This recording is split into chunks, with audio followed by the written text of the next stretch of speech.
Today I'm an alcoholic. My name is Dan. So 10 minutes isn't very long, so I'll try to make this quick. So I grew up in Saskatchewan. I was growing up, I was mentally, physically, sexually, emotionally abused my whole life.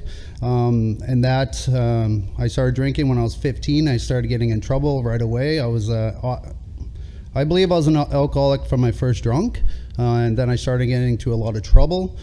So I spent a lot of time outside of society. So my 16th, 17th, 18th, 19th birthdays was all in custody. So that's how I grew up. I left Saskatchewan when I was 19. I got into some trouble and I ended up skipping out on that and stealing a car and ended up in Ottawa. Montreal actually, but I parked where I wasn't supposed to park and they towed the truck and then I hitchhiked back here and so when I was there, I was also addicted to morphine at that time, and Jericho Road was singing I was at the mission, they were singing these Christian songs, and I'm like, oh man, this is so annoying.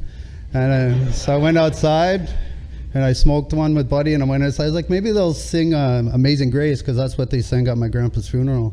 So I was 19 at this time, and I walked in, and I was like, yeah, that's our very next song.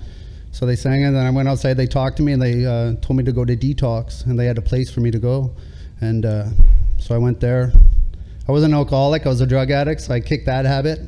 And I spent 2 weeks very sick in detox, but I was an alcoholic, so I still drank. Going forward, I also have ADHD, and so I'm 7 years sober. So, yeah. I'm sober, but I don't have sobriety. I never worked the steps. I never did anything like that. When I came in, when I admitted I was an alcoholic, I was saved by grace. And grace can only take you so far if you don't do the 12 steps of Alcoholics Anonymous. And I just want to tell you a quick story. So I planned on going back on my medication. Nothing was working. I was, messing up at work. I was starting fights. I was getting into a big mess. I was like, well, I need medication. I need to get back on my ADHD medication. So anyway, the lady called me and she said, hey, we're going to call you and we're going to ask you a bunch of questions. It's like a 2-hour interview. So I just sat there and when they called, I was like, I'm just praying, just be honest with these, be honest.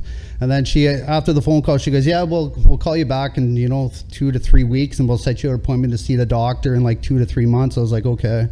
So so that was a Tuesday. She called me that Thursday and she was like, yeah, so we can get you to the doctor next Thursday.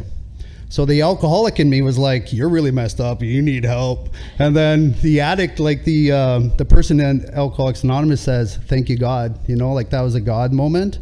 So I went in there and I sat down and the doctor came in, we're wearing masks, thank God. And he looked at me, he goes, Dan, you're not a bad guy.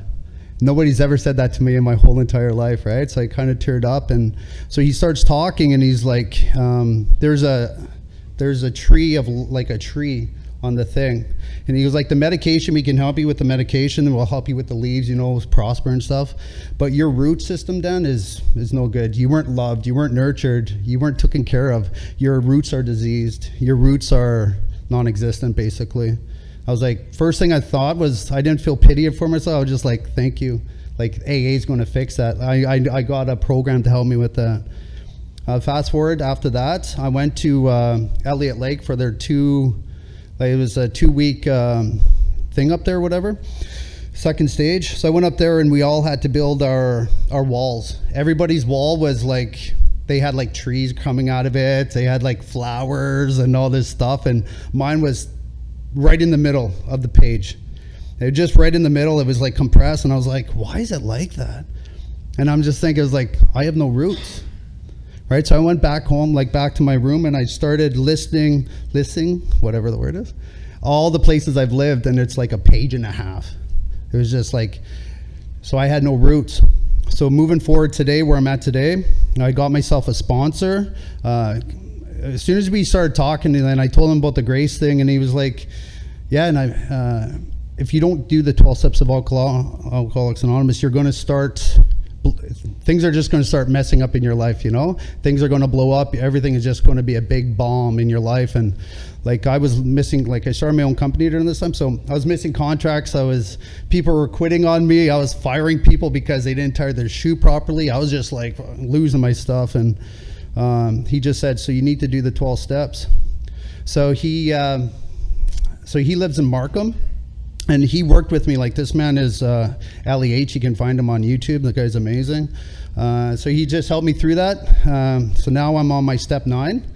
I think I've been doing this for 3 months. I made my first 5 amends. 4 people were really cool. The one guy just told me to fuck off. Can I say that? Yeah. Which was okay. Like, it was okay. And all I did was just text him back and just told him what I was doing. You know, like, I'm an alcoholic. I'm doing my 12 steps. I'm on step 9. I hurt you. I just wanted to apologize for that and blah, blah, blah, blah. But I got to respect where you are today. So I'll leave you alone. When you're ready, you can come talk to me. And that's like, that's where I'm at today. Like, when I came into Alcoholics Anonymous, like, I had a Bill moment, right? Like, I was instantly relieved from the obsession. So I had to learn what the obsession was in Alcoholics Anonymous. So I call them IBMs, itty bitty miracles. So when I came in, like, those IBMs were like one after another, and that kept me sober for all these years. And as I started progressing into my sobriety life, those IBMs got less and less and less and less. So what would happen was I just started isms like I, self, and me, right? Alcoholism, I, self, and me. So that just happened, and I just started losing everything. I'm very blessed. I'm very grateful today that everything that God has provided with me. Like, I started my own business. I just got a nice bike. I got a truck. I got a trailer. Like, I'm doing the things I need to do, but I don't have a personal relationship with my higher power if I don't every morning get on my knees and give him thanks. Yeah, I think that's it. I don't know. 10 minutes, it's hard. Thanks.